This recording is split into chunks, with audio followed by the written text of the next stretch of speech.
بسم الله الرحمن الرحيم إن الحمد لله نحمده ونستعينه ونستغفره ونعوذ بالله من شرور أنفسنا ومن سيئات أعمالنا من يهدي الله فلا مضل له ومن يضلله فلا هادي له أشهد أن لا إله إلا الله وأشهد أن محمدا عبده ورسوله أما بعد فإن خير الحديث كتاب الله وخير الهدي هدي محمد صلى الله عليه وسلم وشر الأمور محدثاتها وكل محدثة بدعة وكل بدعة ضلالة وكل ضلالة في النار.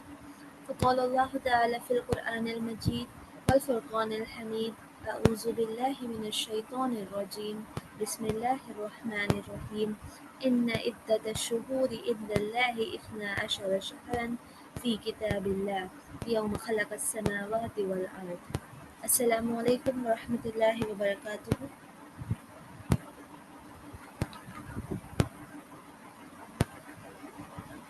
آواز آ رہی ہے نا میری؟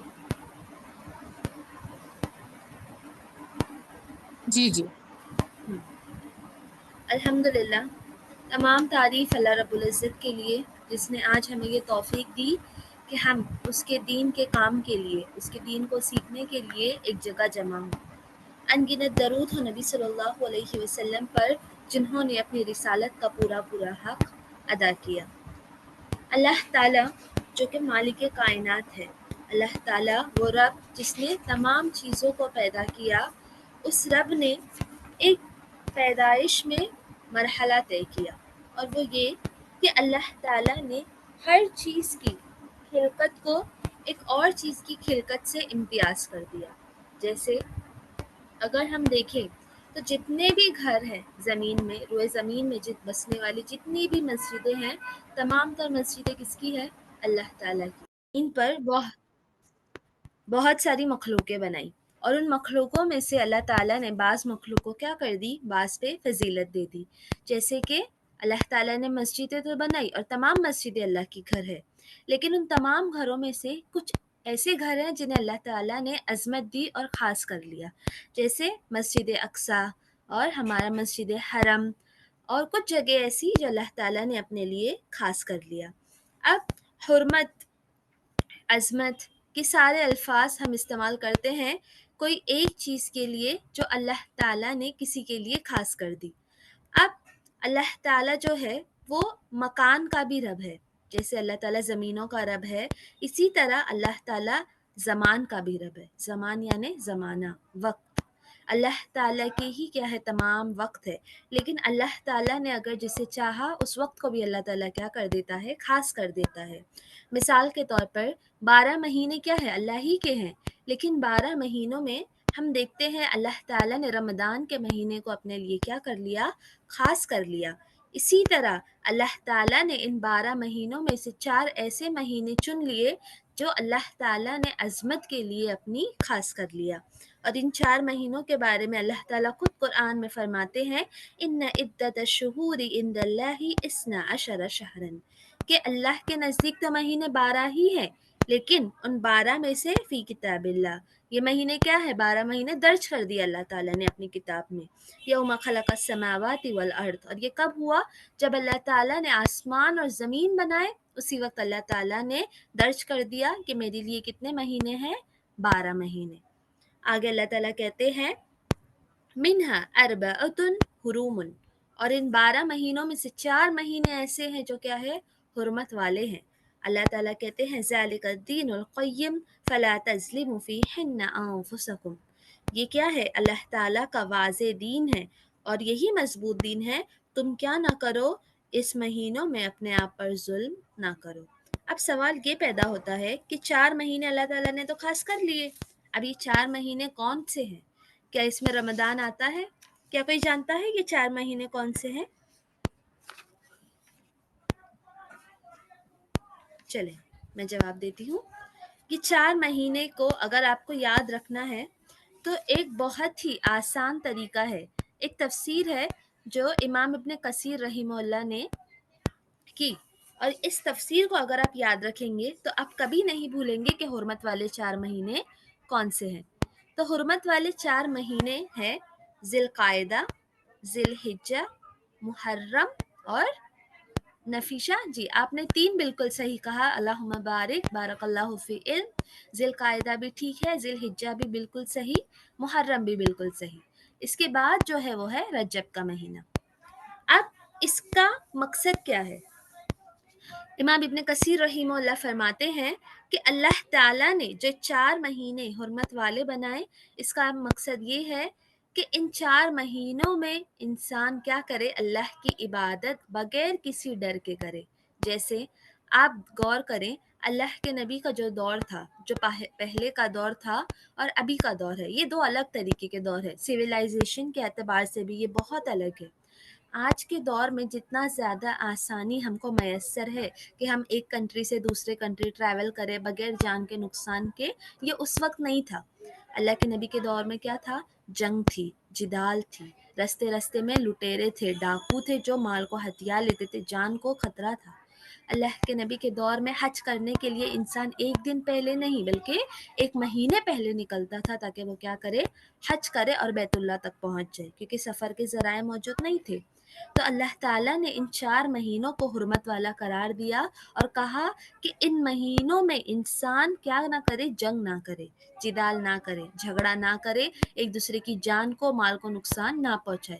جان مال کا نقصان 12 مہینے بھی نہیں پہنچانا ہے، لیکن ان 4 مہینوں میں اور زیادہ تاکید ہے کہ اگر کسی نے ان 4 مہینوں میں کسی کو نقصان پہنچایا تو اور زیادہ گناہ ملا جائے گا.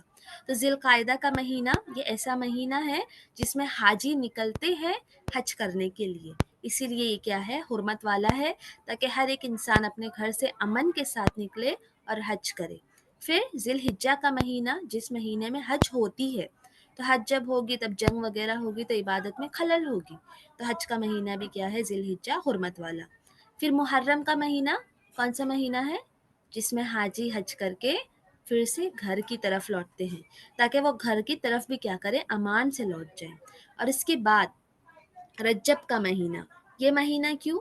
تاکہ اگر سال بھر میں کسی ایک انسان کا ارادہ ہو کہ وہ عمرہ کرے، تو سال بھر میں ایک ایسا مہینہ بھی ہو جس میں وہ کیا کرے؟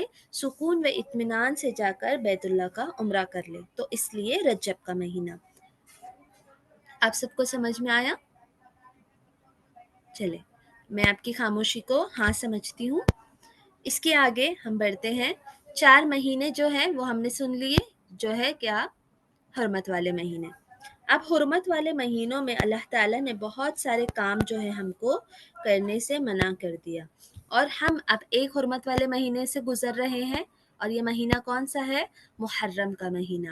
محرم الحرام یہ ایک ایسا مہینہ ہے جس کو ایسی فضیلتیں حاصل ہے جو شاید ہی دوسرے کسی مہینے کو حاصل ہے. محرم یہ ایک حرمت والے مہینے میں سے ایک مہینہ ہے جسے اللہ تعالیٰ کا مہینہ بھی کہا گیا ہے. سب سے پہلے ہم دیکھتے ہیں اللہ تعالیٰ نے جو پہلا حکم ہمیں دیا ہے حرمت والے مہینے میں، وہ ہے اللہ تعالیٰ نے آیت میں کہا فَلَا تَظْلِمُوا فِيهِنَّ أَنفُسَكُمْ، کہ ان مہینوں میں کیا نہ کرو؟ ظلم نہ کرو، اپنے آپ پر، اپنی جانوں پر ظلم نہ کرو. ظلم سے مراد اگر ہم لے تو ایک ہے گناہ. گناہ کرنے کو بھی ہم کیا کہتے ہیں؟ علماء کرام کہتے ہیں کہ گناہ کو بھی ظلم سے تشبیہ دی جاتی ہے. اس سے ہمیں یہ معلوم ہوا کہ حرمت والے مہینوں میں گناہ کرنے کا عذاب جو ہے، سزا جو ہے وہ زیادہ بڑھ جاتا ہے. جس طرح آپ دیکھو کسی کا مکان بدلنے سے وہ گناہ بڑھ جاتا ہے. اگر کوئی انسان باہر سڑک پر کھڑ کر گالی دے تو اس کو گناہ ملے گا، ہے نا؟ اگر وہی انسان وہی گالی مسجد کے اندر دے تو اس کو گناہ کیا ملے گا؟ اور زیادہ ملے گا. کیوں؟ کیونکہ جگہ بدلنے سے اس کے گناہ کی سنگینی بدل گئی، کیونکہ جو جگہ پر اس نے گالی دیا وہ کیسی جگہ تھی؟ وہ حرمت والی جگہ تھی، ہے نا؟ اسی طرح مکان کے بدلنے سے جیسے گناہ بدلا، اسی طرح زمان کے بدلنے سے بھی گناہ بڑھ سکتا ہے. جیسے اگر کوئی انسان فجر کی نماز چھوڑ دے عام دنوں میں تو اس کو سزا ملے گی، گناہ ملے گا. لیکن اگر وہی انسان رمضان کے مہینے میں فجر کی نماز چھوڑ دے تو اس کو اور زیادہ گناہ ملے گا. اسی طرح محرم کا مہینہ ان مہینوں میں سے ہے جن مہینے میں اگر ہم نے کوئی گناہ کیا تو اس کی سزا ہم کو کیا ہے؟ اور زیادہ ملے گی. اور گناہ اس کے اثرات زندگی پر، ایک انسان کی زندگی پر اگر ہم غور کریں تو بہت زیادہ ہے۔ آپ اس پر ایک الگ تقریر، ایک الگ بیان سن سکتے ہو کہ گناہ کے اثرات انسان کی زندگی پر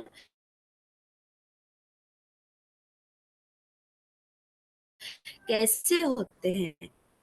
ہم انشاءاللہ چند اثرات دیکھتے ہیں جو گناہوں سے انسان کی زندگی پر آتے ہیں۔ کوشش کریں کہ ان اثرات کو اپنے ذہن میں ہم بسا لیں اور گناہوں سے بچیں۔ سب سے پہلی چیز اثر کرتی ہے وہ یہ ہے، اللہ تعالیٰ کہتے ہیں کہ لا بل ران علی قلوبہم ما کانوا یکسبون، کہ کیوں نہیں، یوں نہیں لگ گئے۔ اب اس آیت کو سمجھانے کے لیے فرماتے ہیں جب مومن گناہ کرتا ہے، غور کرے، یہاں پر اللہ کے نبی نے کیا کہا، جب مومن گناہ کرے، اللہ کے نبی نے یہ نہیں کہا نا جب مسلمان گناہ کرے۔ اسے کیا معلوم پڑا، ایک ایمان والا بندہ مومن بھی گناہ کر سکتا ہے، یہ کوئی نئی بات نہیں، لیکن مومن بندہ گناہ کرنے کے بعد کیا کرتا ہے، توبہ کرتا ہے۔ اللہ کے نبی نے کیا فرمایا، ان المؤمن، جب مومن گناہ کرے، اللہ کے نبی نے فرمایا جب مومن گناہ کرتا ہے تو کیا ہوتا ہے، اس کے دل پر ایک سیاہ نقطہ پڑ جاتا ہے، ایک کالا داغ پڑ جاتا ہے۔ پھر اگر وہ توبہ کر لے تو کیا ہو جاتا ہے، اس کے گناہ کو توبہ کر لے، اس گناہ کو چھوڑ کر معافی مانگ لے تو اللہ تعالیٰ کیا کر دیتے ہیں، اس کے اس داغ کو مٹا دیتے ہیں۔ اور اگر وہ اس گناہ پر اور گناہ کرتے جائے بغیر توبہ کے تو وہ کالا پن کیا ہے، بڑھتا جاتا ہے، بڑھتا جاتا ہے، حتیٰ کہ ایک وقت ایسا آتا ہے کہ اس کا دل کیا ہو جاتا ہے، پورا سیاہ کالا ہو جاتا ہے، اور یہ زنگ ہے۔ آگے جو اللہ تعالیٰ نے کہا کَلَّا بَلْ رَانَ عَلَىٰ قُلُوبِهِمْ، یہ جو زنگ ہے یہ جو ان کے دلوں پر لگا ہے۔ اور اس کے بعد سب سے خوفناک بات یہ ہے کہ جس کا دل ایک بار زنگ آلود ہو جائے، جس کے دل پر زنگ لگ جائے، پھر اس کے سامنے اب حدیثیں بیان کرے، آیتیں بیان کرے یا کچھ بھی بیان کرے، اس کے دل نصیحت کو قبول نہیں کرتی، اور ایسا دل جو نصیحت قبول نہیں کرتا اس کے لیے جہنم کے علاوہ کوئی دروازہ نہیں، اس کے لیے جہنم کے علاوہ کوئی راستہ نہیں۔ اللہ تعالیٰ سے دعا ہے کہ اللہ تعالیٰ ہمارے دلوں کی حفاظت کرے۔ اس کے بعد جو اگلا اثر جو گناہ کا انسان کی زندگی پر ہوتا ہے وہ ہے کہ انسان کی زندگی میں سکون چلا جاتا ہے۔ اب دیکھو کہ آج اکثریت ہمارا جو ایک بہت بڑا طبقہ ہے نا وہ پریشان ہے، کیوں کہ اس کی زندگی میں سکون نہیں ہے۔ ہم اچھا کھا رہے، اچھا پی رہے، اچھا اوڑھ رہے، اچھا پہن رہے، گھوم رہے پھر رہے، لیکن سکون کی کمی جو ہے ہمارے دلوں کو ہمیشہ محسوس ہوتی ہے۔ ایسا کیوں؟ تو اس کے بارے میں اللہ تعالیٰ کہتے ہیں وَمَنْ أَعْرَضَ عَنْ ذِكْرِي، اور جس نے میرے ذکر سے اعراض کیا، اللہ کی فرما برداری سے اعراض کیا، اللہ تعالیٰ کے حکموں سے اپنے آپ کو پھیر لیا، ایسے شخص کے بارے میں فَإِنَّ لَهُ مَعِيشَةً ضَنْكَا، تو ایسے انسان کو اللہ تعالیٰ کیا کریں گے، اس کی زندگی کو معیشتاً ضنکا، یعنی اس کی زندگی اللہ ایک دم تنگ کر دیں گے، تنگ، کہ وہ ایک دم بے سکون ہو جائے گا۔ آگے اللہ تعالیٰ کہتے ہیں اتنا ہی نہیں، ایسے انسان کو آخرت میں بھی اللہ تعالیٰ کی طرف سے عذاب ہے۔ اللہ تعالیٰ کہتے ہیں وَنَحْشُرُهُ يَوْمَ الْقِيَامَةِ أَعْمَىٰ، اور قیامت کے دن ہم انسان کو کیسے اٹھائیں گے، اندھا اٹھائیں گے، وہ دیکھ نہیں پائے گا، جبکہ یہ دنیا میں دیکھتا ہوگا، اور وہ اللہ سے کہے گا قَالَ رَبِّ لِمَا حَشَرْتَنِي أَعْمَىٰ، وہ کہے گا اے میرے رب تو نے مجھے اندھا کیوں اٹھایا، وَقَدْ كُنْتُ بَصِيرًا، اے اللہ میں تو دیکھنے والا تھا، دنیا میں میری نظر تھی، میں دیکھتا تھا، لیکن قیامت کے دن آخرت میں میں اندھا ہو گیا۔ اللہ تعالیٰ کہے گا قَالَ كَذَلِكَ آتَتْكَ آيَاتُنَا، تیرے پاس ہماری آیتیں آئی تھی، فَنَسِيتَهَا، تو نے کیا کیا، ہماری آیتوں کو بھلا دیا، وَكَذَلِكَ الْيَوْمَ تُنْسَىٰ، اور آج کے دن میں نے تجھے بھلا دیا۔ اللہ اکبر، اللہ ہماری حفاظت کرے۔ دیکھیں صرف اور صرف اللہ کی نافرمانی کی وجہ سے دو جگہ پر عذاب، دنیا میں بھی عذاب، آخرت میں بھی عذاب، یہ رسوائی انسان کو جہنم میں لے کر جائے گی۔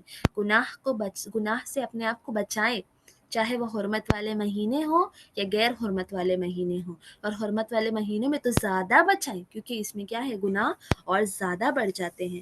اس کے بعد اور ایک چیز جو گناہ انسان کی زندگی پر اثر لاتی ہے وہ ہے انسان کی نیکیوں کو، انسان کے نعمتوں کو چھین لیتی ہے گناہ۔ آپ یاد کریں آدم علیہ السلام کا واقعہ، جب آدم علیہ السلام نے اس شجر سے کھایا جس سے اللہ تعالیٰ نے ان کو منع کیا، تو اللہ تعالیٰ نے کیا کیا؟ آدم علیہ السلام کو جنت سے نکال دیا، ہے نا؟ اس سے کیا معلوم ہوا؟ جب اللہ کی نافرمانی کی جاتی ہے تو اللہ تعالیٰ موجودہ نعمتوں کو چھین لیتا ہے، جیسے صحت کی نعمت، مالداری کی نعمت، عافیت کی نعمت، سکون کی نعمت۔ اگر یہ ساری نعمتیں ہمارے پاس ہیں تو گناہوں سے بچیں۔ اگر آپ چاہتے ہیں نعمتیں ہم سے نہ چھینی جائے تو گناہوں سے بچیں، کیونکہ جب ہم گناہوں سے بچیں گے تو اللہ تعالیٰ نعمتوں کو کیا رکھے گا؟ باقی رکھے گا۔ اگر ہماری نعمتیں چھین گئی، ہماری زندگی بے سکون ہو گئی اور ہمارے دل اللہ تعالیٰ کی آیتوں کو قبول نہیں کر رہے، ہم درس تدریس بہت سن رہے لیکن گناہوں سے نہیں بچ رہے، تو غور کریں کہ کہیں یہ ہمارے گناہوں کی سزا تو نہیں جو اللہ تعالیٰ ہمیں ان صورتوں میں دے رہا ہے۔ فوراً اللہ کی طرف رجوع کرے، توبہ کرے، اللہ تعالیٰ سے اپنی مغفرت کروائیں۔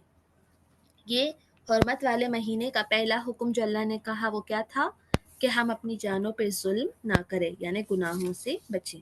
اب اگلا جو حکم جو اللہ تعالیٰ ہمیں اس مہینے میں دیتا ہے، حرمت والے مہینوں میں، وہ ہے اللہ تعالیٰ کی رضا کے لیے روزے رکھے۔ جی ہاں، روزے رکھنا یہ عبادت میں سے ایک عبادت ہے نا؟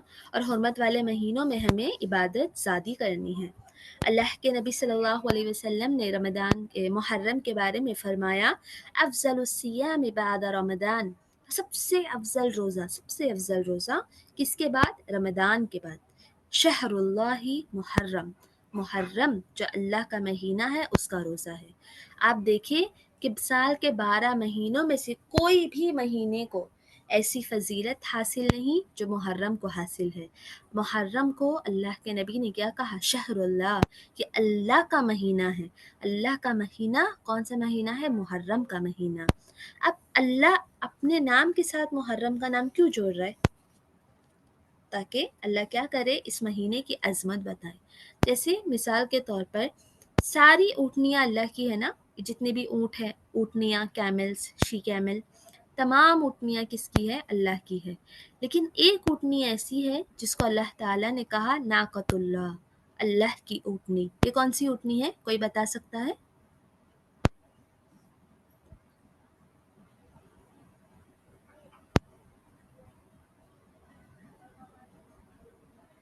ایک اونٹنی ایسی ہے جسے اللہ تعالیٰ نے کیا کہا؟ ناقۃ اللہ، یہ اللہ کی اونٹنی ہے۔ ماشاء اللہ، بارک اللہ، بالکل صحیح شیخ رحیمہ، بارک اللہ فی علم۔ کس کی اونٹنی؟ شعیب علیہ السلام کی اونٹنی نہیں، صالح علیہ السلام کی اونٹنی۔ آپ نے جواب دیا، الحمدللہ، اللہ تعالیٰ آپ کے علم میں اور برکت دے، غلطی تو سب سے ہوتی ہے۔ صالح علیہ السلام کی اونٹنی کو اللہ تعالیٰ نے کیا کہا کہ یہ کس کی اونٹنی ہے؟ اللہ کی اونٹنی، ناقۃ اللہ۔ آپ دیکھیں تمام گھر اللہ کے ہیں لیکن ایک گھر ایسا ہے جس کو اللہ نے کہا بیت اللہ، اللہ کا گھر، وہ کون سا ہے؟ خانے کعبہ ہے۔ اسی طرح ہم کو بہت ساری مثالیں ملیں گی اور اس کی، اور ہاں، تمام روحیں اللہ کی ہے، ایک روح ایسی ہے جس کو اللہ نے کہا روح اللہ، کون؟ عیسیٰ علیہ السلام۔ تو ہم کو ایسی بہت ساری مثالیں ملیں گی۔ اللہ اپنے نام کو اگر کوئی چیز، کوئی وقت، کوئی زمان، کوئی مکان، کوئی انسان یا کسی جانور کے ساتھ جوڑتا ہے تو یہ محض اس انسان، اس جانور، اس مہینے اور اس جگہ کی عظمت کو بڑھانے کے لیے ہوتی ہے۔ اللہ تعالیٰ نے رمضان کے بعد سب سے افضل مہینہ روزے کے لیے کس کو چنا؟ محرم کو۔ اور اتنا ہی نہیں، اللہ نے محرم کو کیا کہا؟ شہر اللہ، کہ اللہ کا مہینہ ہے۔ اور اللہ کے مہینے میں ہم اگر اللہ کی نافرمانی کریں تو یہ کتنا بڑا گناہ ہے۔ اللہ کے مہینے میں سب سے زیادہ کوشش کیا کرے؟ روزے رکھنے کی۔ اللہ کے نبی رمضان کے بعد محرم کے مہینے کا روزہ سب سے زیادہ رکھتے تھے۔ اللہ کے نبی صلی اللہ علیہ وسلم کی ہم کو بہت سی حدیثیں ملیں گی جس میں یہ دلیل ہے کہ اللہ کے نبی اس مہینے کا روزہ رکھتے تھے۔ حضرت ابن عباس رضی اللہ تعالیٰ عنہما فرماتے ہیں، ما رأيت النبی صلی اللہ علیہ وسلم يتحرى صيام يوم فضله على غيره، کہ وہ کہتے ہیں میں نے رسول اللہ کو کبھی نہیں دیکھا کہ آپ کسی ایک دن کو دوسرے دن پر فوقیت دیتے تھے، لیکن اور اس کا روزہ قصدن رکھتے تھے سوائے یوم عاشورہ کا اور سوائے رمضان کے۔ یعنی یہ دو روزے ایسے تھے جو اللہ کے نبی نے اپنی ذات پر کیا کر لیے تھے؟ خاص کر لیے تھے، اللہ کے نبی کبھی نہیں چھوڑتے تھے۔ اور محرم کے روزے کی ایک تاریخ یہ ہے کہ یہ روزہ جہالت کے زمانے سے آیا، اسلام آنے کے بعد سے نہیں آیا۔ حضرت عائشہ رضی اللہ تعالیٰ عنہ کہتی ہے کہ جاہلیت کے دور میں، جاہلیت یعنی اللہ کے نبی بننے سے پہلے کا دور، اس دور میں بھی قریش جو تھے وہ عاشورہ کا روزہ یعنی 10ویں محرم کا روزہ رکھتے تھے، اور اللہ کے نبی بھی کیا کرتے تھے، اس دن کا روزہ رکھتے تھے، مسلمان بھی اس دن کا روزہ رکھتے تھے۔ جب نبی مدینہ کی طرف آئے تبھی بھی اس دن کا روزہ رکھا جاتا تھا بطور فرض روزہ، اور اس کے بعد جب مدینہ آ گئے تو کون سا حکم آ گیا، رمضان کے روزوں کا۔ تو پھر جب رمضان کے روزوں کا حکم آیا تو اللہ تعالیٰ نے محرم کے روزے پہ جو فرض کی کیفیت تھی اس کو ہٹا دیا، اور اس کو کیا مستحب پر رکھ دیا کہ اگر کوئی چاہے تو رکھے، اس کو ثواب ہے، اگر کوئی نہ رکھے تو گناہ نہیں ہے۔ اور فرض کون سے روزے ہو گئے، رمضان کے روزے۔ اب ایک چیز جو ہم کو غور کرنی ہے وہ یہ ہے کہ رمضان کے بعد جو یہ محرم کا مہینہ ہے، اس کی فضیلت کے لیے بہت ساری حدیثیں آتی ہے، بہت سارے لوگ الگ الگ واقعات بیان کیے جاتے ہیں، اور بہت سارے واقعات جو ہے وہ ضعیف ہے یعنی غلط ہے۔ اصل مقصد محرم کے عاشورہ کا روزے کا صرف ایک ہے، اور وہ ایک کیا ہے کہ قدیم زمانے سے، بہت پہلے زمانے سے یہ روزہ چلا آ رہا تھا۔ عبداللہ ابن عباس کہتے ہیں کہ رسول اللہ صلی اللہ علیہ وسلم جب مدینہ منورہ میں آئے تو آپ نے دیکھا کہ یہودی بھی یوم عاشورہ کا روزہ رکھ رہے ہیں۔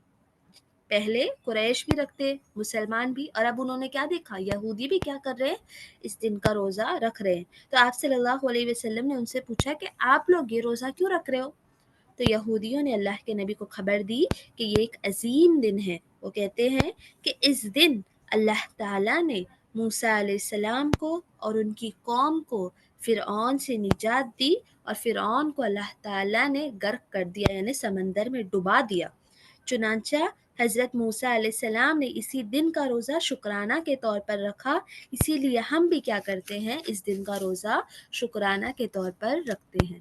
جب اللہ کے نبی صلی اللہ علیہ وسلم نے یہ بات سنی، اللہ کے نبی نے فرمایا فَنَحْنُ أَحَقُّ وَأُولَى بِمُوسَىٰ مِنْكُمْ، ہم تو تم سے زیادہ موسیٰ کی بنسبت تم سے زیادہ ہم موسیٰ پر حق رکھتے ہیں، وہ ہمارے زیادہ قریب ہیں، اور ہم تو یہ روزہ ضرور رکھیں گے۔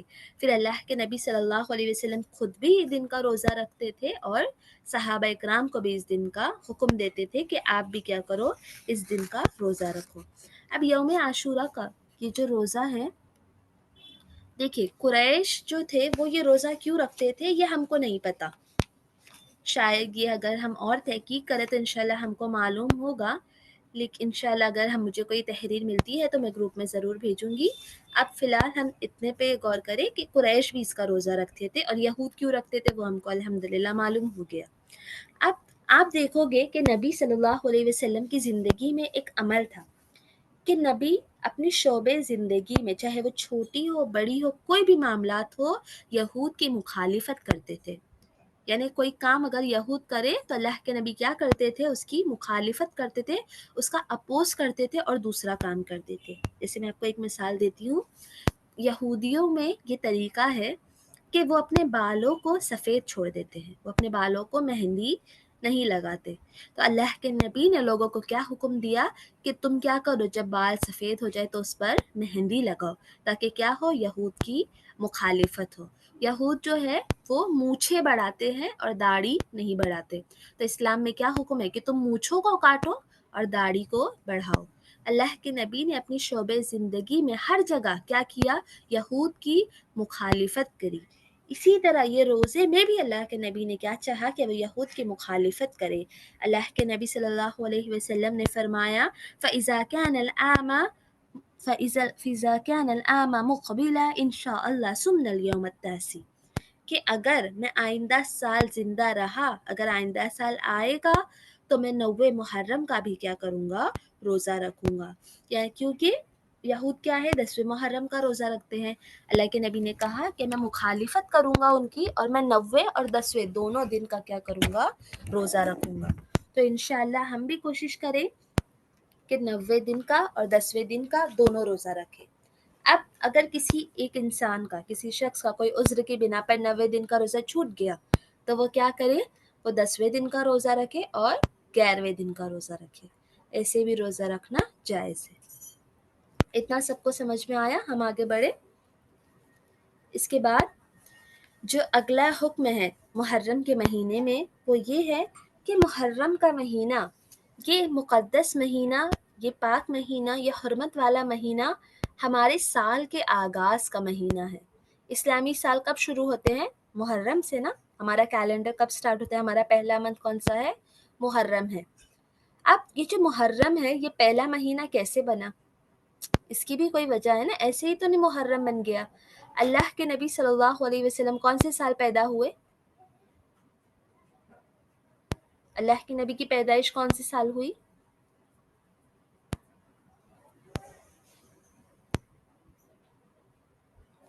اللہ کے نبی کے دور میں، جی، اللہ کے نبی جب پیدا ہوئے تھے اس سال کو کیا کہا جاتا تھا؟ کیونکہ اللہ کے نبی جب پیدا ہوئے تب تو اسلامی کیلنڈر رائج نہیں تھا. اسلامی کیلنڈر عمر رضی اللہ تعالیٰ عنہ اور خلیفاؤں کے دور میں بنا. تو اللہ کے نبی جب پیدا ہوئے اس سال کو کیا کہا جاتا ہے؟ ایک سورہ بھی ہے نا اس کے بارے میں، غور کریں آپ. جی بالکل، عرشیہ تحسین، ماشاء اللہ، بارک اللہ فی علم، بالکل ٹھیک. کون سا سال تھا؟ عام الفیل. اللہ کے نبی کے دور میں جب کیلنڈر رائج نہیں ہوا تھا تب یہ تھا کہ سال کا نام اس سال میں ہونے والی کوئی ایک واقعے پر رکھ دیا جاتا تھا. جیسے اللہ کے نبی جس سال پیدا ہوئے اس سال کیا تھا؟ عام الفیل تھا، یعنی ہاتھیوں کا سال. کیوں؟ کیونکہ ابراہا نے اس وقت کیا کیا تھا؟ مکہ پر حملہ کرنے کے لیے ہاتھیوں کا لشکر لے کر آیا تھا، اس لیے اس سال کا نام کیا پڑ گیا؟ عام الفیل. اور ہم دیکھیں گے جس سال خدیجۃ الکبریٰ رضی اللہ تعالی عنہا اور اللہ کے نبی کی چچا کا انتقال ہوا حضرت ابو طالب کا، اس سال کو کیا کہا جاتا ہے؟ عام الحزن، یعنی غم کا سال. اسے کیا معلوم ہوا کہ اللہ کے نبی کے دور میں کیلنڈر رائج نہیں تھا، مہینے رائج نہیں تھے، اس سال کے کوئی ایک واقعے کو اس سال کا نام دے دیا جاتا تھا. لیکن جب آگے بڑھا اسلام اور پھیلا اور اسلام دوسرے دنیا بھر میں پھیلنے لگا، ایک دوسرے کو خط دینے لگے، تو اس وقت صحاباؤں نے یہ چیز کو مس کیا کہ ہمارے پاس کوئی تاریخ نہیں ہے جو ہم کو درشاتی ہے. اس وقت دنیا میں جارجین کیلنڈر موجود تھا، لیکن صحابہ نہیں چاہتے تھے کہ ہم کسی کافر کے کیلنڈر کو لیں اور اپنائیں، تو ان لوگوں نے ہجری کیلنڈر کی آغاز کی. اب بہت سارے لوگوں نے نا الگ الگ واقعہ دیا کہ ہم کس واقعے سے اپنی کیلنڈر کی شروعات کریں. تو کچھ لوگوں نے کہا کہ نبی کی پیدائش سے شروعات کرتے ہیں کیونکہ اس سے بڑا کوئی واقعہ ہے ہی نہیں. پھر صحاباؤں نے وہ مشورے کو قبول نہیں کیا. پھر لوگوں نے کہا کہ ایک کام کرتے ہیں، ہم جنگ بدر سے شروع کرتے ہیں کیونکہ وہ ایسا جنگ ہے جس کو اللہ تعالیٰ نے خود قرآن میں کہا یوم الفرقان، تو اس کو بھی نہیں لیا گیا. پھر اور سوچا گیا کہ کیا کیا جائے. فتح مکہ بھی موجود تھا، صلح حدیبیہ بھی تھا، لیکن آپ غور کریں صحاباؤں کے لیے اللہ کی نبی کی زندگی میں سب سے اہتمام، سب سے زیادہ امپورٹنٹ واقعہ کون سا لگا؟ ہجرت کا واقعہ. کیونکہ انہوں نے کیلنڈر کی شروعات کس سے کی؟ ہجرت سے کی. انہوں نے اس چیز کو چاہا کہ جب بھی مسلمان اپنے پہلے مہینے پر آئے تو وہ کس چیز کو یاد کرے؟ ہجرت کو یاد کرے. اسی لیے انہوں نے کیا کیا؟ ہجرت سے اس چیز کو، کیلنڈر کو شروعات کیا. اور نبی نے ہجرت کون سے مہینے میں کی؟ محرم کے مہینے میں. اسی لیے محرم جو ہے وہ پہلا مہینہ طے پایا. آپ دیکھو کہ صحاباؤں کی حکمت کتنی بہترین تھی کہ انہوں نے اللہ کے نبی کی زندگی میں سب سے امپورٹنٹ چیز، سب سے امپورٹنٹ واقعہ ہجرت کو کہا. کیونکہ سچ میں اگر ہم نبی کی ہجرت کو دیکھیں تو اس میں اتنے سبق ہے، اتنے سبق ہے کہ ایک عام انسان، ایک انسان کے لیے اس کے کامیاب ہونے کے لیے وہ ایک واقعہ کافی ہے اگر وہ اس پہ غور و فکر کر لے. لیکن افسوس ہے صحاباؤں نے جس چیز کو، جس مقصد سے رکھا کہ محرم کے مہینے میں انسان ہجرت کو یاد کرے گا، آج ان لوگوں نے محرم کے مہینے کو محض ماتم، نوحہ اور حسین رضی اللہ تعالیٰ عنہ کی شہادت کے لیے رکھ دیا ہے نا. آج اگر ہم محرم سنتے ہیں تو سب سے پہلے ہمارے ذہن میں کیا آتا ہے؟ ماتم، ہے نا، پنجے اٹھانا، نوحہ کرنا، یہ آتا ہے. ہمارے ذہن میں دور دور تک نبی کی ہجرت نہیں آتی ہے، ہمارے ذہن میں دور دور تک موسیٰ علیہ السلام کا واقعہ نہیں آتا. آج افسوس کی بات ہے کہ حسین رضی اللہ تعالیٰ عنہ کی شہادت سے ہم محرم کے مہینے کو یاد کر رہے ہیں۔ آپ دیکھو کہ اللہ کے نبی صلی اللہ علیہ وسلم نے اپنی زندگی میں ایک چیز بتائی، ایک حدیث بتائی جو ہم مسلمانوں کے لیے ایک بہت ہی قیمتی سرمایہ ہے۔ اللہ کے نبی نے کہا اربعن فی امتی من امور الجاہلیہ، کہ 4 کام ایسے ہیں میری امت میں جو کیا ہے، جاہلیت کے کام ہے، لا یترکونہن، اور کیا ہے یہ 4 کام لوگ کبھی نہیں چھوڑیں گے۔ نبی نے کیا کہا کہ 4 کام ایسے ہیں جو میری قوم کیا ہے کرتے رہے گی اور کبھی چھوڑے گی نہیں۔ پہلا کام اللہ کے نبی نے فرمایا حسب، یعنی قومیت کی بنیاد پر فخر کرنا، کسی کا حسب زیادہ اچھا ہے، کوئی الگ اچھے بڑے خاندان سے ہے، کوئی چھوٹے خاندان سے ہے، یہ۔ دوسرا نبی نے فرمایا کسی کی نسب میں تانا زنی کرنا، یعنی اگر کسی کی نسب میں، کسی کے خاندان میں کوئی برا نکل گیا تو اس ایک کو رکھ کر ہم کیا کریں، پورے خاندان کو تانا دیں۔ تیسرا اللہ کے نبی نے کہا کہ ستاروں کے ذریعے قسمت کے احوال معلوم کرنا، یعنی جو جوتش وغیرہ کرتے ہیں نا، ایسٹرونومی، یعنی ستاروں کو دیکھ کر ہم کیا کریں، اپنی زندگی کے احوال معلوم کریں، اور شادی کا، نکاح کا تاریخ وغیرہ جو ہے ستاروں کے ذریعے رکھیں، یہ ساری چیزیں۔ اور پھر آخر میں اللہ کے نبی نے فرمایا، آخر میں جو چوتھا کام ہے وہ ہے نوحہ کرنا۔ نوحہ کرنا یعنی ایک انسان کا چیخ چیخ کر رونا، اپنے چہروں پر مار کے رونا، اپنے سینے کو، اپنے کپڑوں کو پھاڑنا، اپنے گریبان کو چاک کرنا، اپنے سینے پہ مارنا اور اپنے جسم کو تکلیف پہنچانا، یہ ساری چیزیں کیا ہے، نوحہ ہے۔ اللہ کے نبی نے نیز 4 گناہ بتا کر اللہ کے نبی نے صرف تفصیل نوحہ کی۔ آگے حدیث میں آتا ہے، نبی نے فرمایا نوحہ کرنے والی عورت اگر موت سے پہلے توبہ نہیں کرتی تو قیامت کے روز اس حال میں اٹھائی جائے گی کہ اس پر تارکول کی ایک قمیض ہوگی اور خارش کی بیماری کے لباس اس کے جسم کو ڈھانپ رکھیں گے۔ اللہ اکبر، اللہ ہماری حفاظت کرے۔ دیکھیں نوحہ کرنا یہ اتنا بڑا گناہ ہے، اللہ کے نبی نے کیا کہا ہے کہ جاہلیت کے کام ہے۔ ایک حدیث میں آتا ہے اللہ کے نبی نے کیا فرمایا کہ وہ عورت جو زور زور سے روئے، مصیبت کے وقت اپنی سر منڈوا لے اور اپنے کپڑے پھاڑے، ایسی عورت سے میں برات کا اعلان کرتا ہوں، یعنی ایسی عورت اسلام میں نہیں، ایسی عورت مسلمانوں میں نہیں۔ آپ غور کریں، حسین رضی اللہ تعالیٰ عنہ کی شہادت میں جو سب سے نمایاں پہلو ہے وہ کیا ہے، ماتم کرنا۔ ان کی شہادت جو تھی یہ ایک افسوسناک واقعہ ہے۔ دیکھیں اسلام میں نا 2 الگ چیزیں ہیں، ایک ہے غم منانا اور ایک ہے غم کرنا، یہ دونوں الگ ہے نا۔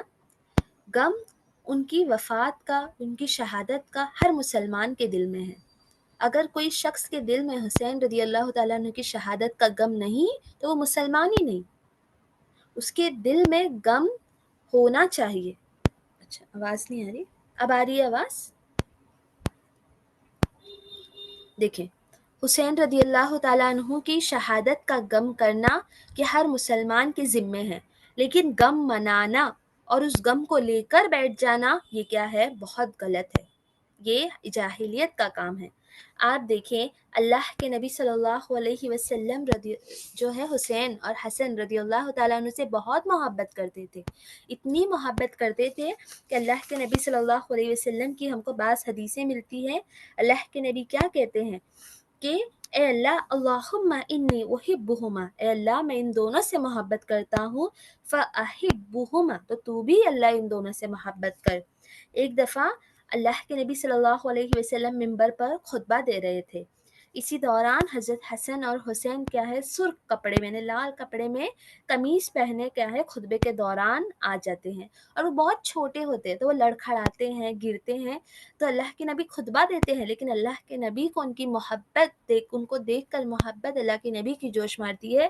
اللہ کے نبی منبر سے اترتے ہیں، دونوں کو لیتے ہیں، اپنی گود میں بٹھاتے ہیں، اور پھر منبر پر چڑھتے ہوئے کہتے ہیں اللہ نے سچ فرمایا انما اموالکم و اولادکم فتنہ، کہ بے شک تمہاری اموال، تمہاری اولاد کیا ہے، آزمائش ہے۔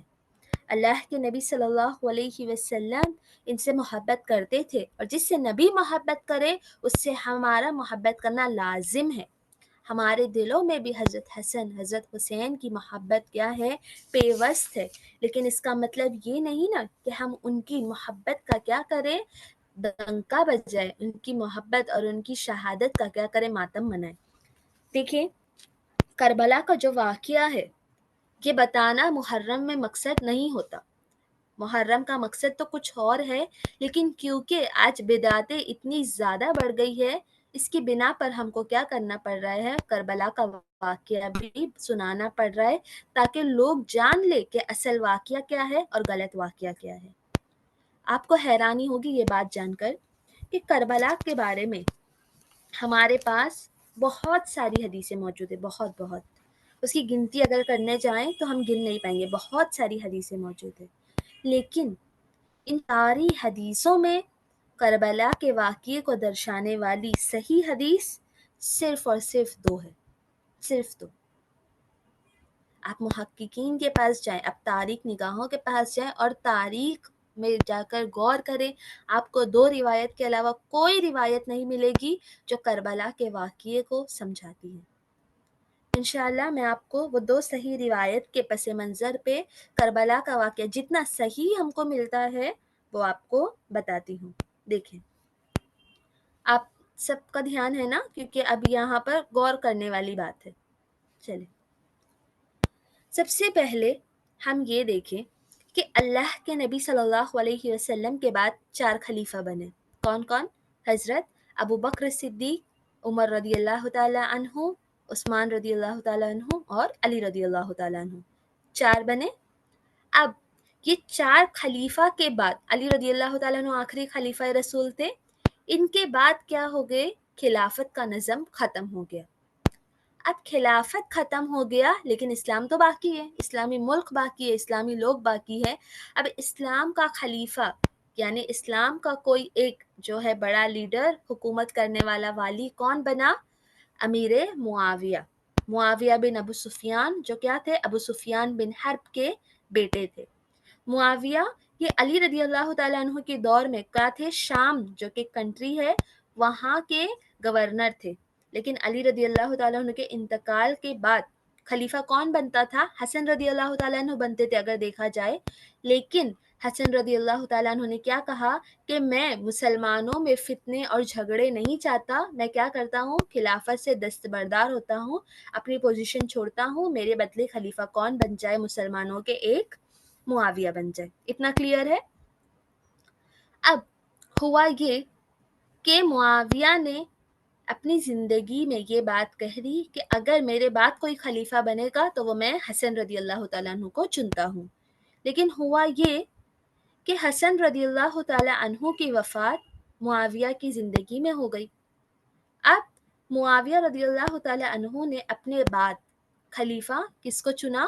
یزید کو چنا۔ یزید کون؟ ان کا بیٹا یزید بن معاویہ۔ اب ہوا یہ کہ یزید بن معاویہ یہ جو شخص ہے یہ کون ہے؟ معاویہ کے بیٹے جی۔ اب معاویہ رضی اللہ تعالیٰ عنہ نے اپنے بیٹے کو اپنے بعد خلیفہ کے محبت سے بنایا یا وہ اس کا اہل تھا؟ اس بات میں ہم غور کریں تو ہم کو ایک واقعہ ملتا ہے، معاویہ رضی اللہ تعالیٰ عنہ کہتے ہیں کہ اے اللہ، اگر میں نے یزید کو اپنے بعد خلیفہ صرف محبت کی وجہ سے بنایا اور وہ اس کا لائق نہیں ہے تو تو اسے میری زندگی میں وفات دے دے، اس سے وہ کام پورا مت کر جو کام میں نے اس کو ذمہ سونپا۔ لیکن ہم نے دیکھا کہ معاویہ رضی اللہ تعالیٰ عنہ وفات پائے اور ان کے بعد خلیفہ کون بنا؟ یزید بنا۔ اب جب یزید خلیفہ بنا تو وہاں پر تمام صحابہ اکرام میں سے 2 صحابہ اکرام تھے جنہوں نے اس بات پہ ایک نقطہ اٹھایا کہ یزید کو خلیفہ نہیں بنانا چاہیے۔ اور یہ کیوں؟ اس کی بات ہم کو معلوم ہوتی ہے، وہ 2 صحابہ ہیں، عبد الرحمن بن ابی بکر اور عبداللہ ابن زبیر۔ اب ایک بات غور کرنے والی یہاں یہ ہے کہ یہ دونوں صحاباؤں نے یزید کی برائی نہیں کی، انہوں نے یہ نہیں کہا کہ یزید برا ہے، یزید کو ہے جو وہ خلیفہ نہیں بنانا چاہیے، وہ اس کے لائق نہیں ہے۔ انہوں نے جو مخالفت کی اس کی وجہ صرف ایک تھی، وہ کہتے تھے کہ اگر آپ نے اپنے بیٹے کو کیا بنایا؟ اپنے بعد گورنر بنا، خلیفہ بنا دیا، تو ایسا نہ ہو کہ یہ سلسلہ چلا جائے اور تمام کے تمام لوگ کیا کریں، اپنے بیٹے کو ہی اپنے بعد کیا بنا دے، اس کے تخت کا جانشین بنا دے. اور ہر ایک کا بیٹا ضروری نہیں ہے نا کہ وہ لائق ہو کہ وہ خلافت کرے، مسلمانوں کا حاکم بنے. اس ایک بات پر انشاءاللہ ہم آگے، کیا سوال ہے، حسن رضی اللہ تعالیٰ عنہ کا کیسے انتقال ہوا، اس پہ صحیح حدیث کیا ہے، انشاءاللہ ہم آگے آ رہے ہیں. دیکھیں، کسی بھی سٹوری کو جاننے کے لیے ہم کو تھوڑا پہلے اس کا پیچھے کا پس منظر بھی جاننا ضروری ہے نا، تب جا کر ہم کو سب کچھ سمجھ میں آئے گا. اس کے بعد یزید جب خلیفہ بن گئے تو اپوز کرنے والے کتنے صحابہ تھے، صرف اور صرف 2 صحابہ. ایک کون تھے، عبد الرحمن ابن ابی بکر اور عبداللہ ابن زبیر. اور یہ دونوں صحاباؤں کا نقطہ بھی کیا تھا کہ ایسا نہ ہو کہ لوگ کیا کر لے، ایک رائج طریقہ کر لے کہ میرے بعد میرا بیٹا بنے گا، میرے بعد میرا بیٹا بنے گا. اس ڈر سے انہوں نے تنقید کی تھی، لیکن بعد میں کچھ نہیں ہوا. اس کے بعد جو لوگ کہتے ہیں کہ حضرت حسین رضی اللہ تعالیٰ عنہ نے بھی اس خلافت کے بارے میں مخالفت کی، تو یہ بالکل غلط ہے. کوئی ایک صحیح حدیث ہم کو نہیں ملتی جس میں ہم کو یہ معلوم ہوگا کہ حسین رضی اللہ تعالیٰ عنہ نے کیا کیے تھے، ان کی خلافت پر مخالفت کیے تھے. اب اس کے آگے اگر ہم دیکھیں تو ہوتا یہ ہے کہ یزید جو ہے وہ دارالخلیفہ اس کا کہاں ہے، شام میں. سب کو سمجھ میں آ رہا ہے نا؟ یزید کا جو دارالخلیفہ ہے وہ کہاں ہے، شام میں ہے. اور حسین رضی اللہ تعالیٰ عنہ کہاں ہے، اب مدینہ ہے، مدینہ میں. ہوتا یہ ہے کہ حسین رضی اللہ تعالیٰ عنہ مدینہ سے نکلتے ہیں اور مکہ کی طرف جاتے ہیں. اب وہ مدینہ سے نکل کر مکہ کی طرف کیوں گئے، یہ ہم کو نہیں معلوم. اب وہ جس مہینے میں نکلے وہ مہینہ تھا رجب کا مہینہ. کون سا مہینہ تھا، رجب کا مہینہ. اب بعض لوگ جو ہیں وہ غلط حدیثوں میں بتاتے ہیں کہ وہ کیا کرنے گئے، یزید کی خلافت سے بچ کر، یزید کے گورنروں سے بچ کر مدینہ سے نکل کر مکہ چلے گئے. اب اگر کوئی انسان یہاں پر عقل رکھتا ہے، صحیح سمجھ رکھتا ہے، وہ غور کرے گا کہ یزید کا گورنر اگر مدینہ میں موجود ہے تو یزید کا گورنر مکہ میں بھی موجود ہوگا نا، کیونکہ وہ کیا ہے، وہ حاکم ہے. اور حاکم کے گورنر تو ہر شہر میں ہوتے ہیں. اگر وہ اس کی بیعت سے ہی بچ کے جا رہے تھے تو مکہ کیوں گئے، جبکہ مدینہ میں بھی اس کا گورنر ہے اور مکہ میں بھی اس کا گورنر ہے. اس بات کی کوئی دلیل ہم کو نہیں ملتی. اس کے بعد آپ دیکھیں حسین رضی اللہ تعالیٰ عنہ کس مہینے میں نکلے مدینہ سے مکہ کی طرف، رجب کے مہینے میں. اور جیسے کہ ہم نے شروعات میں کہا تھا کہ رجب کا ایک مہینہ حرمت والا مہینہ کیوں ہے، کیونکہ اس میں حاجی عمرہ کرنے نکلتے ہیں. تو ہو سکتا ہے، یہ بھی ہم کو پورے ہم اعتبار سے نہیں کہہ سکتے، ہو سکتا ہے حضرت حسین جو ہے وہ مکہ عمرہ کرنے کے ارادے سے نکلے. اب ہوا یہ کہ ایک صحیح روایت جو ہم کو ملتی ہے عبداللہ ابن عباس کی، ایک صحیح پہلی، وہ ہے مکہ کی روایت. جب حضرت حسین رضی اللہ تعالیٰ عنہ مکہ میں پہنچے، یہ طبرانی میں روایت ہے، اس کی سند اگر آپ چاہتے ہیں تو انشاءاللہ میں بیان کے بعد آپ کو بھیج دوں گی. عبداللہ ابن عباس رضی اللہ تعالیٰ عنہ کی روایت ہے، وہ کہتے ہیں کہ حسین جب مکہ آئے تو وہ میرے پاس آئے. حسین رضی اللہ تعالیٰ عنہ کی ملاقات کس سے ہوئی، عبداللہ ابن عباس سے. ان سے حضرت حسین نے کہا کہ آپ مجھے اجازت دے، میں آپ سے اجازت طلب کرنے آیا ہوں کہ میں کوفہ جا رہا ہوں. کہاں جا رہا ہوں، کوفہ جا رہا ہوں، عراق جا رہا ہوں. تو حضرت عبداللہ ابن عباس ان کو منع کرتے ہیں. وہ کہتے ہیں کہ اگر گستاخی نہ ہوتی تو میں آپ کو پکڑ لیتا اور میں آپ کو جانے نہیں دیتا. حضرت حسین رضی اللہ تعالیٰ عنہ کہتے ہیں دیکھیں اس میں بھی نا وہاں پر کوئی وجہ نہیں، حسین رضی اللہ تعالیٰ عنہ کچھ نہیں بتائے کہ میں کوفہ کیوں جا رہا ہوں. جو بھی ہم واقعات میں سنتے ہیں نا کہ ان کو چٹھی آئی، چٹھی گئی، مسلم میں نقیل کا، یہ سارے واقعات ہم کو ضعیف حدیثوں سے ملتے ہیں، صحیح حدیث سے کچھ نہیں ملتا. بس اتنا ملتا ہے کہ وہ مکہ آئے، عبداللہ ابن عباس سے ملاقات کی، ان کو کہا کہ میں جا رہا ہوں. عبداللہ ابن عباس نے روکا، تو ان کے روکنے پر حسین رضی اللہ تعالیٰ عنہ نے ایک جواب دیا. اس جواب میں ہم کو معلوم پڑتا ہے کہ وہ کیوں گئے عراق کی طرف. حسین رضی اللہ تعالیٰ عنہ کہتے ہیں لَأَنْ أُقْتَلَ بِمَكَانٍ كَذَا وَكَذَا، میں جا کر کسی اور زمین پر مارا جاؤں، قتل کیا جاؤں، شہید ہو جاؤں. احب، میں یہ زیادہ پسند کرتا ہوں، الیہ ان یستحل بحرم اللہ ورسول، وہ کہہ رہے ہیں کہ میں کوئی اور زمین پر جا کر شہید ہو جاؤں، کوئی اور زمین پہ جا کے قتل ہو جاؤں، یہ مجھے زیادہ پسند ہے اس کے بنسبت کہ میں حرمین میں اللہ کے نبی کی اس زمین میں، کعبہ کے پاس، اس حرم میں میری وجہ سے خون خرابہ ہو، کیونکہ ان کو یہ پیشن گوئی یاد تھی جو اللہ کے نبی نے ان کے لیے کی تھی کہ میرا ایک بیٹا کیا ہے، سردار ہے، ایک بیٹا میرا کیا ہے، دو گروہ کے بیچ میں صلح کروائے گا، جو کون تھے؟ حسن رضی اللہ تعالیٰ عنہ تھے، اور میرا ایک بیٹا شہید ہے، اور وہ ایک بیٹے کون تھے؟ حسین تھے۔ حسین کو معلوم ہے کہ وہ کیا ہے؟ شہید ہے، تو وہ چاہتے تھے کہ کیا نہ ہو، میری وجہ سے خون خرابہ نہ ہو، اللہ کے نبی کی اس زمین میں، اللہ کی اس زمین میں، کعبہ کی طرف اس زمین میں میرے وجہ سے کیا نہ ہو، خون خرابہ نہ ہو، اس لیے وہ کہاں چاہ رہے تھے کہ میں کہاں چلے جاؤں، عراق یا کوفہ چلے جاؤں۔ تو جب یہ بات عبداللہ ابن عباس نے سنی تو وہ کیا ہو گئے؟ خاموش ہو گئے۔ بس یہ ایک روایت ملتی ہے جس میں ہم کو معلوم ہوتا ہے کہ حسین رضی اللہ تعالیٰ عنہ عراق کی طرف چلے گئے۔ اب آپ دیکھیں اس کے بعد ایک اسی روایت میں ہم کو آگے ملتا ہے کہ یزید کو جب معلوم ہوا کہ حسین رضی اللہ تعالیٰ عنہ کہاں نکل گئے، عراق کے لیے نکل گئے، تو اس نے ایک خط لکھ کر بھیجا عبداللہ ابن عباس کو۔ تو عبداللہ ابن عباس نے اس خط میں جواب دیا کہ آپ خفا نہ ہوں کہ آپ کے خلاف حسین رضی اللہ تعالیٰ عنہ نہیں جا رہے، وہ کوفہ آپ کی خلافت کو چھوڑ کر اپنی خلافت بنانے نہیں جا رہے، وہ وہاں پر آپ کے خلاف نہیں جا رہے، میں نے ان کو نصیحت کر دی ہے، وہ وہاں پر کیوں جا رہے ہیں؟ تاکہ وہ فتنے سے لوگوں کو بچائیں اور ان کو نصیحت کرے، اس ارادے سے وہ وہاں پر جا رہے ہیں۔ یہ ایک روایت ہے جو ہم کو صحیح ملتی ہے۔ اس کے علاوہ جو بھی روایتیں ہیں کربلا سے لے کر، وہ ساری روایتیں کیا ہیں؟ ضعیف ہیں۔ اس کے بعد اگلی ایک روایت اور جو ہم کو ٹھیک ملتی ہے وہ ہے کہ جب حسین رضی اللہ تعالیٰ عنہ مکہ سے نکل جاتے ہیں عراق کے لیے، تو راستے میں ان کو ایک قافلہ ملتا ہے، یہ صحیح روایت ہے۔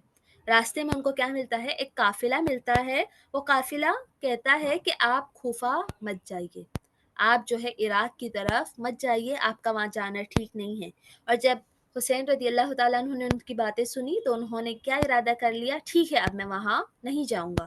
تو وہ اپنے راستے کو موڑ لیتے ہیں اور وہ کہاں جاتے ہیں؟ دمشق، یعنی شام کی طرف جہاں پر یزید ہے، اس طرف وہ مڑ جاتے ہیں۔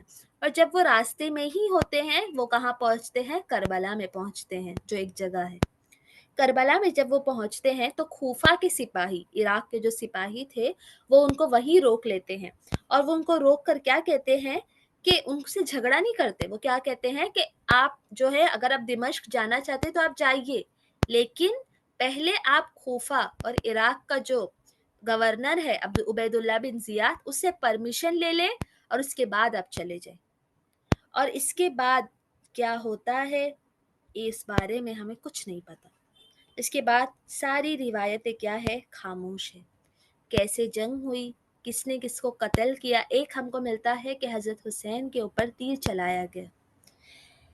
امام ابو زہرہ کہتے ہیں کہ تیر چلایا گیا تھا کس پر؟ حسین رضی اللہ تعالیٰ عنہ کے جسم پر۔ اس کے علاوہ تمام کی تمام روایتیں خاموش ہیں میری بہنوں۔ کوئی روایت ہم کو یہ نہیں بتاتی کہ کربلا میں آخر ہوا کیا تھا، حسین کیسے شہید ہوئے۔ ہاں، ہم کو کربلا کے واقعے کے بعد بعض حدیثیں ملتی ہے، بعض روایتیں ملتی ہے، جس سے ہم کو یہ معلوم ہوتا ہے کہ کس نے حسین رضی اللہ تعالیٰ عنہ کی قتل کیا اور صحابہ نے کس کی طرف اشارہ کیا۔ ایک روایت ہے جس میں ہم کو ملتا ہے عبداللہ ابن عمر کا۔ عبداللہ ابن نعیم کہتے ہیں قال كنت شاہد لابن عمر، میں گواہ تھا اس وقت ابن عمر کے پاس، وسألہ رجل، ایک آدمی آیا اور اس نے سوال کیا، عن دم البعوض، مچھر کے خون کے بارے میں، یعنی مکھی اور مچھر جو ہے اس کے خون کے بارے میں سوال کیا کہ اگر حالت احرام میں ہوں اور مجھ سے مچھر مر جائے یا مکھی مر جائے تو مجھ پر کیا ہے، کیا حکم ہے میرا، کیونکہ احرام کی حالت میں ہم کسی کو مار نہیں سکتے۔ تو عبداللہ ابن عمر ان کی طرف مخاطب ہو کر کہتے ہیں فقال ممن انت، کہتے ہیں کہ تم کون ہو، تم کہاں سے ہو؟ تو وہ کہتا ہے فقال من اہل العراق، میں کہاں سے ہوں؟ عراق سے ہوں۔ عبداللہ ابن عمر کہتے ہیں قال انظروا الى هذا، کیا کہہ رہے ہیں کہ دیکھو اس کی طرف، سب کو کہہ رہے کہ اس کی طرف دیکھو، هذا يسألني عن دم البعوض، یہ مجھ سے کیا ہے؟ مکھی کے خون کا سوال کر رہا ہے۔ وقد قتلوا ابن النبی، جبکہ ان لوگوں نے کیا کر دیا؟ نبی کے بیٹے کو قتل کر دیا۔ اس سے ہمیں یہاں پہ عبداللہ ابن عمر کس کی طرف اشارہ کر رہے ہیں؟ خوفیوں کی طرف، اہل عراق کی طرف اشارہ کر کر کیا کہہ رہے کہ ان لوگوں نے نبی کے نواسے کو قتل کر دیا اور ہم سے مچھر کے خون کا سوال کر رہے. اس کے آگے ایک اور روایت ہم کو ملتا ہے، ام سلمہ وہ کہتی ہے عراق پر اللہ کی لعنت ہو، انہوں نے حسین کو قتل کر دیا. یہ کچھ صحیح روایت ہے جو ہم کو ملتے ہیں. اب غور کرنے والی بات یہاں پر یہ ہے کہ کربلا کا جو واقعہ ہے اس کی جو گہرائی ہے اس کو سمجھنا مسلمانوں پر واجب نہیں ہے. اللہ تعالیٰ کل قیامت کے روز آپ سے یہ نہیں پوچھے گا کہ آپ کو کربلا کا واقعہ پورا یاد ہے یا نہیں. اللہ کے نبی صلی اللہ علیہ وسلم کے نواسے کا انتقال ہوا، اس کا افسوس ہم سب کو ہے. اور اللہ کے نبی کے نواسے تو کیسے انتقال ہوئے، شہادت کا مرتبہ پایا، وہ مرتبہ جس کے لیے ہر مسلمان اپنے دل میں خواہش لیے بیٹھا ہے. خود نبی صلی اللہ علیہ وسلم کیا کہتے ہیں ایک حدیث میں، اے اللہ تو مجھے شہادت کی موت دے، پھر مجھے زندہ کر، پھر میں تیرے راستے میں شہید ہوں، پھر تو زندہ کر، پھر میں شہید ہوں. شہادت کا مرتبہ تو بہت بڑا مرتبہ ہے، اور شہیدوں پر ماتم نہیں کیا جاتا، ماتم تو کیا ہی نہیں جاتا. شہیدوں پر ماتم کرنا یہ تو کتنا بڑا گناہ ہے. آپ سوچیں کہ ماتم یہ کرا کس نے؟ جب خوفیوں نے مارا نا حضرت حسین کو، لیکن ماتم انہوں نے بھی نہیں کیا، نہ عراقیوں نے ماتم کیا. یہ ماتم 352 ہجری میں سب سے پہلے فاطمی بادشاہوں نے شروع کیا، جو سب سے پہلے انہوں نے ماتم کیا. ماتم یہ خوفیوں کا طریقہ نہیں تھا، یہ عراقیوں کا طریقہ نہیں تھا. 352 ہجری میں حسین رضی اللہ تعالیٰ عنہ کی شہادت کے بہت سالوں بعد یہ ماتم رائج ہوا. یہ مسلمانوں کا طریقہ نہیں تھا، اور نہ ہی ان کافروں کا طریقہ تھا، ان قاتلوں کا جنہوں نے قتل کیا. یہ تو بعد کی ایک بدعت تھی. اور وہ لوگ اس میں کیا کرتے ہیں، آپ دیکھو ماتم میں وہ حسین رضی اللہ تعالیٰ عنہ سے غائبانہ مدد مانگتے ہیں، وہ ان سے شرک کر رہے، ان سے مدد مانگ رہے، ان کے گھوڑے سے مدد مانگتے، جو ذوالجناح جو ان کا گھوڑا ہے اس سے استغاثہ کرتے ہیں، اس سے دعائیں مانگتے. یہ تو سریسر شرک ہے، اور شرک سب سے بڑی رسوائی ہے.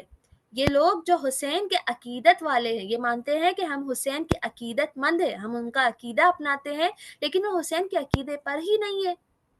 سمجھے آپ، وہ حسین سے عقیدت رکھتے ہیں، یعنی وہ کہتے ہیں کہ حسین ہمارے ہیں، اور ان کے عقیدے پر ہی نہیں. اگر حسین رضی اللہ تعالیٰ عنہ تو کیا تھے، وہ توحید پرست تھے، وہ موحد تھے.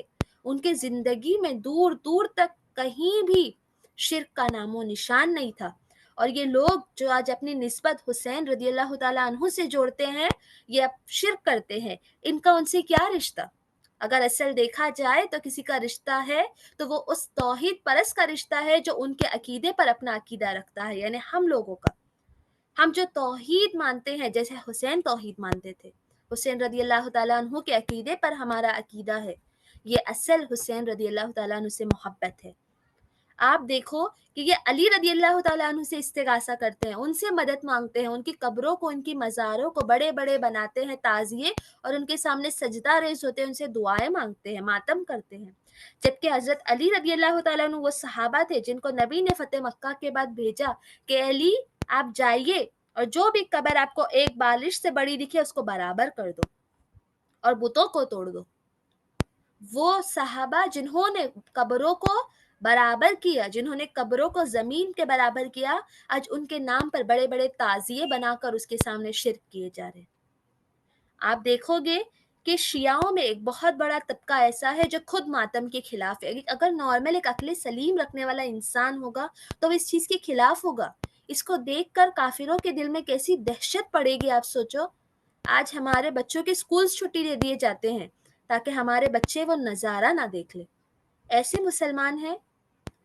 مسلمانوں کے لیے تو عبادت میں بھی مشقت نہیں ہے. اور خود شیعہ کا ایک بہت بڑا طبقہ ہے جو کہتا ہے، احمد رضا خان جو شیعہ ایک بہت بڑے عالم ہیں، وہ کہتے ہیں کہ شیعوں میں ماتم کا کوئی تصور نہیں، ماتم تو ہے ہی نہیں. خود شیعہ ہے وہ، آپ دیکھو کہ ان کے ڈیبیٹس آپ کو ملیں گے. اور آپ غور کریں کہ یہ ماتم منانا، اپنے جسم کو تکلیف دینا، یہ کتنا بڑا گناہ ہے. یہ جسم ہماری امانت نہیں، اللہ کی امانت ہے، ہم کو اللہ پر جواب دینا ہے. ایک دفعہ اللہ کے نبی نے دیکھا کہ مسجد میں ایک رسی لٹکی ہے. اللہ کے نبی نے سوال کیا کہ یہ رسی کس کی ہے؟ تو لوگوں نے بتایا کہ یہ زینب رضی اللہ تعالیٰ عنہا کی ہے، وہ کیا کرتی ہے، نماز پڑھتی ہے، اور جب وہ تھک جاتی ہے تو وہ رسی کا سہارا لے لیتی ہے اور پھر کھڑ کر نماز پڑھتی ہے۔ اللہ کے نبی نے کہا کہ اس رسی کو کھول دو۔ اللہ کے نبی نے فرمایا جب تک کھڑے رہ سکتے ہو کھڑے رہو، اس کے بعد بیٹھ کر نماز پڑھو۔ اللہ کے نبی نے فرمایا ان لجسدک علیک حق، تمہارے بدن کا بھی تم پر ایک حق ہے، تو تم اپنے جسم کو تکلیف میں مت ڈالو۔ آپ سوچو، عبادت میں مشقت نہیں پہنچا سکتے ہم اپنے بدن کو، عبادت میں بھی زیادہ تکلیف نہیں دے سکتے، تو ان بدعتوں میں اپنے جسم کو تکلیف دینا یہ کتنا بڑا گناہ ہے۔ اگر لوگوں کو ماتم منانا ہی ہے تو ماتم منانا ہے تو ان کا ماتم منایا جائے نا جن کو اللہ نے سب سے زیادہ افضل کہا، بدری صحابہ، بدر کے وہ شہداء جن کے بارے میں اللہ تعالیٰ نے قرآن میں کتنی ہی جگہوں پر کہا، اللہ تعالیٰ نے کتنی جگہوں پر بدری صحاباؤں کی فضیلت بتائی کہ بدر میں شہید ہونے والے سب سے افضل شہید ہے، ان کے اگلے پچھلے گناہ تمام معاف ہے، جس نے بدر میں صرف شریک ہوا شہید تو چھوڑ دو، ان کا ماتم کیوں نہیں منایا جاتا؟ اللہ کے نبی صلی اللہ علیہ وسلم کے بعد جو اللہ کے نبی کے دور میں جو شہید ہوئے، حمزہ رضی اللہ تعالیٰ عنہ، سید الشہداء، شہیدوں کے سردار، ان کا ماتم کیوں نہیں منایا جاتا؟ وہ تو اور زیادہ فضیلت والے تھے۔ حضرت عمر رضی اللہ تعالیٰ عنہ، ایک ایسے شخص جن کو اللہ کے نبی نے کہا کہ اگر میرے بعد کوئی نبی ہوتا تو وہ عمر ہوتا رضی اللہ تعالیٰ عنہ، ان کو بھی تو شہید کیا گیا، ان کا ماتم کیوں نہیں منایا جاتا؟ عثمان رضی اللہ تعالیٰ عنہ، ان کو بھی شہید کیا گیا، نبی نے کیا کہا کہ اگر میری ایک اور بیٹی ہوتی تو میں اس کا نکاح بھی عثمان رضی اللہ تعالیٰ عنہ سے کرا دیتا، ان کی بھی شہادت کا ماتم نہیں منایا جاتا۔ آخر آپ دیکھو حضرت علی رضی اللہ تعالیٰ عنہ جن کو شہید کرنے والے بھی خوارج تھے، ان کا بھی ماتم نہیں منایا جاتا۔ جب نبی نے کہا کہ میرا یہ بیٹا شہید ہوگا تب نبی کہہ سکتے تھے کہ اس کا تم ماتم مناؤ، اگر ماتم منانا ہوتا تو نبی کہتے نا کہ اس کا ماتم مناؤ، لیکن نبی نے نہیں کہا۔ اس سے کیا معلوم ہوتا ہے کہ ماتم منانا شہیدوں کا یہ کیا ہے، اسلام میں اس کا کوئی تصور نہیں۔ اور اگر مسلمان ماتم منانے لگ جائے تو ایسا کوئی ایک دن نہیں رہے گا جس میں وہ ماتم نہ منائے گا۔ مسلمانوں میں تو اتنے شہداء ہیں، اتنے شہید ہیں۔ آپ غور کریں کہ اس محرم کے مہینے میں جس چیز سے محرم کے مہینے کو یاد کرنا چاہیے اس چیز سے لوگ ہٹ گئے۔ محرم تو غم کا مہینہ ہے ہی نہیں، محرم کا مہینہ غم کا مہینہ ہے ہی نہیں، اس میں غم منانے والی کوئی بات ہی نہیں، اور مسلمان کا بہت بڑا طبقہ آج کفر اور شرک کے دلدل میں کیا ہے، پھنسا ہوا ہے۔ اگر ہم کو سچ میں ہمارے بچوں کو کچھ سکھانا ہے تو غزوات سکھائیں، نبی صلی اللہ علیہ وسلم کی جنگیں سکھائیں۔ کربلا کی جنگ گزر گئی، وہ ایک واقعہ تھا، ہمارے دلوں میں بھی اس کے لیے کیا ہے، بہت زیادہ افسوس ہے، ہمارے دل بھی غم کھاتے ہیں، لیکن یہ ایسا واقعہ نہیں ہے جس کو بیان کیا جائے لوگوں کے سامنے اور رویا جائے اور اس پر عقیدت رکھا جائے۔ اگر کسی کو کچھ سیکھنا ہے تو پھر وہ نبی کے غزوات سیکھے۔ حضرت زین العابدین جو کون تھے، حضرت حسن کے بیٹے، حضرت حسن کے بیٹے علی ابن حسن ابن علی، وہ کہتے ہیں کہ ہم اپنے بچوں کو نبی کی جنگیں ایسے سکھاتے تھے جیسے قرآن سکھاتے تھے، کیونکہ نبی کی جنگیں ایسی جنگ تھی جب اللہ تعالیٰ کی مدد آئی تھی، وہ جنگیں ایسی جنگ تھی جو ہماری امت کے بچوں کے لیے زیادہ ضروری ہے، کربلا سے زیادہ ضروری ہے۔ آپ دیکھیں حضرت سعد بن ابی وقاص کے بیٹے محمد بن سعد بن ابی وقاص کہتے ہیں کہ ہم اپنے بیٹوں کو نبی کے غزوات، نبی کی جنگیں ایسے سکھاتے تھے اور ہم ان سے کہتے تھے کہ یہ تمہارے باپ دادا کے کارنامے ہیں، ان کو تم بھولنا نہیں کبھی۔ اگر مسلمان کو سچ میں جنگوں کے بارے میں سیکھنا ہے تو پہلے نبی کی جنگوں سے شروعات کرے۔ ہم کو کتنی جنگیں پتہ ہے نبی صلی اللہ علیہ وسلم کی، بدر اور احد کے آگے تو ہم کو کچھ نہیں پتا، اور ہمارے بچوں کو تو بدر و احد بھی نہیں پتا، افسوس ہے ہم پر، اور ہم کربلا سیکھنے چلے۔ پہلے ہم نبی کی جنگیں سیکھیں، نبی کی زندگی دیکھیں، پھر نبی کے نواسوں کی زندگی کی طرف آئیں۔ یہ دل جو محمد صلی اللہ علیہ وسلم کی محبت رکھتا ہے، اس دل کو تڑپنا چاہیے جب وہ حسین کی شہادت کے بارے میں سوچے، لیکن اس تڑپ کے ساتھ وہ غم منائے، نوحہ کرے، ماتم کرے، ہرگز نہیں۔ ایسا مسلمان ہی نہیں ہو سکتا جو یہ سارے کام کرے۔ آج آپ غور کریں، محرم کا مہینہ محض شہادت حسین نہیں ہے، محرم کا مہینہ حرمت والا مہینہ ہے، ان مہینوں میں عبادت کی کثرت کی جائے۔ ایک نیا سال ہم کو اللہ تعالیٰ نے دیا، آپ یاد کریں کہ گزرا ہوا سال میں نے کتنی عبادت کی، گزرا ہوا سال میں نے کتنی نافرمانی کی، گزرا ہوا سال میں نے کتنے دن اللہ کو یاد کیا، میری کتنی نمازیں چھوٹی۔ اللہ نے ہم کو ایک اور موقع دیا، ایک اور بار ہم کو یہ موقع ملا ہے کہ ہم غور کریں اپنی زندگی کے بارے میں۔ اللہ نے ہم کو موقع دیا، آپ دیکھیں نا، کل تک جو ہمارے ساتھ تھے، پرسوں تک جو ہمارے ساتھ تھے، کچھ لوگ ایسے تھے جو ابھی ہمارے ساتھ تھے لیکن اللہ تعالیٰ کی منشا تھی اور وہ دنیا سے رخصت ہو گئے، لیکن ہم ان میں سے نہیں ہیں۔ اللہ نے ہم کو اب بھی موقع دیا ہے، آج بھی ہمارے پاس موقع ہے۔ اگر آپ میں سے کوئی ایک مجھے یہ کہے کہ میں اگلی 1 منٹ کے لیے زندہ رہوں گی، کوئی ہے جو کہے گا؟ کوئی ایک ہے جو ضمانت دے گا کہ باجی میں اگلی 1 منٹ کے لیے زندہ ہوں؟ نہیں نا۔ ایسی زندگی جس کے 1 منٹ کا بھی بھروسہ نہیں کہ اگلے پل ہم کو موت آ سکتی ہے، ہم ایسی زندگی کے لیے کیا کما رہے؟ آپ غور کریں کہ ایسی زندگی کے لیے ہم جی رہے، اگلی منٹ کا ہم کو پتا نہیں کہ اگلے منٹ میں ہم کو موت آ جائے۔ ایسی زندگی کے لیے ہم کتنا کچھ جمائے، ہم نے مال جمایا، گھر جمائے، بچے پڑھائے، سب کچھ، لیکن وہ آخرت، اس کے لیے ہم نے کیا جمایا؟ کچھ نہیں۔ ان حرمت والے مہینوں میں گناہوں سے بچے، اپنے نام اعمال کو نیکیوں سے بھرے، اپنی موت کو یاد کرے، کیونکہ موت بہت قریب ہے، اور جب موت آ جائے گی تو قبر میں فرشتے ہم سے کربلا کی سوال نہیں کریں گے، حسین رضی اللہ تعالیٰ عنہ کی عقیدت کا سوال نہیں کریں گے، وہ ہم سے سوال کریں گے تیرا رب کون ہے، تیرا دین کیا ہے، تیرے نبی کون ہے، اور یہ جواب صرف وہی دے پائے گا جو اس چیز پر اپنی زندگی گزارے گا۔ توحید پر زندگی گزارے میری ماں و بہنوں، جو علم سیکھ رہے اس پر عمل کرے، گناہوں سے اپنے آپ کو بچائے۔ آخر میں اللہ تعالیٰ سے دعا ہے کہ اللہ تعالیٰ ہمیں کہنے سننے سے زیادہ عمل کرنے کی توفیق عطا فرمائے۔ اللہ تعالیٰ ہمیں جب تک زندہ رکھے توحید پر زندہ رکھے، اللہ جب بھی ہمیں موت دے توحید اور اسلام کی حالت میں موت دے۔ اللہ تعالیٰ ہمیں فتنوں سے محفوظ رکھے، اللہ تعالیٰ ہمیں نیک عمل کرنے کی توفیق عطا فرمائے۔ اللہ تعالیٰ جیسے ہمیں یہاں جمع کیا، اللہ تعالیٰ ہمیں جنت الفردوس میں جمع فرمائے، آمین۔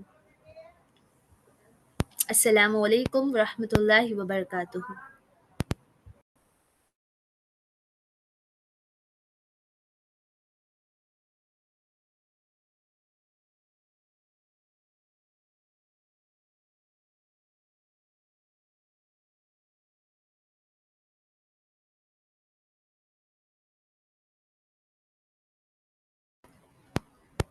میں امید کرتی ہوں آپ تمام کو کچھ سب واقع سمجھ میں آئے، اگر کسی کو کوئی ڈاؤٹ ہے تو وہ پوچھ سکتے ہیں۔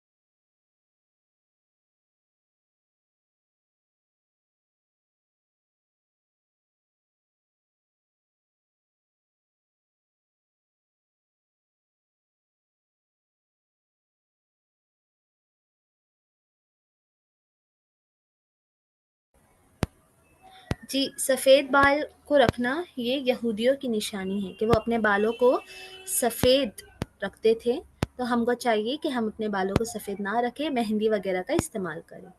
جی، کیوں قتل کیے، اس پہ کوئی حدیث نہیں میری بہن، دیکھیں نا، ہم کو قتل اللہ کے نبی صلی اللہ علیہ وسلم نے کہا شہید ہے، اور حسین رضی اللہ تعالیٰ عنہ کی شہادت کی وجہ اس پر ہمیں کوئی حدیث نہیں ملتی۔ اللہ تعالیٰ بہتر جاننے والا ہے، روایتیں موجود ہے، دونوں طریقے کی روایتیں موجود ہے، لیکن وہ غلط ہے، ضعیف روایت ہے، صحیح روایت اس چیز پر ہم کو کچھ نہیں ملتی۔ انشاءاللہ اللہ تعالیٰ سے دعا کرے کہ اللہ ہمارے ذہنوں کو کھول دے، اللہ تعالیٰ ہماری فتنوں سے حفاظت کرے۔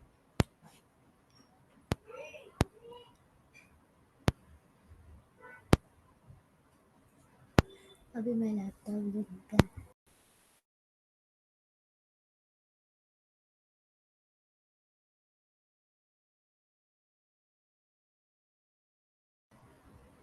جی، یہ مجھے سمجھ میں نہیں آئے، کیا سوال کیا آپ نے؟ محرم میں